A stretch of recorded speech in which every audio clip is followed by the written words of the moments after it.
Hello and welcome to Unzi Talks, where I give you one great book in 2 short minutes.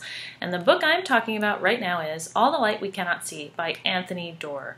And Anthony Doerr is one of my favorite authors. One of the first texts that I ever read by him was a short story. But as you can see, his novel here is large, but certainly doable. I had a book club group last year who challenged themselves to read this book, and not only did they stay on schedule, they finished ahead of schedule, so you can do it. 2 reasons that I have to value this book. Firstly, its artistry and details, and secondly, its internal consistency. So this is historical fiction. It takes place in and around World War II. There are 2 main narrative characters that drive this book.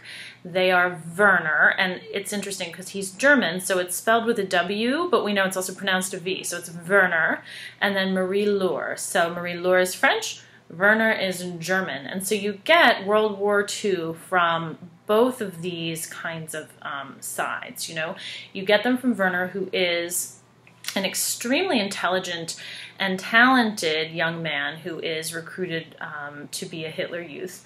And you get this really morally conflicting story as he is kind of going through this development and schooling.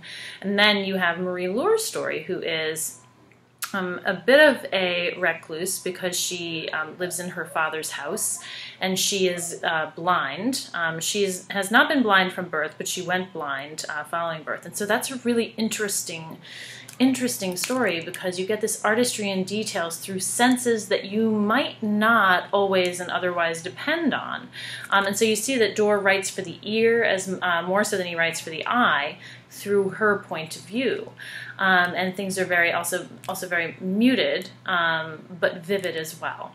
So if this particular book sounds like it would appeal to you, then I would highly recommend it, and you should add it to your TBR pile. Until next time.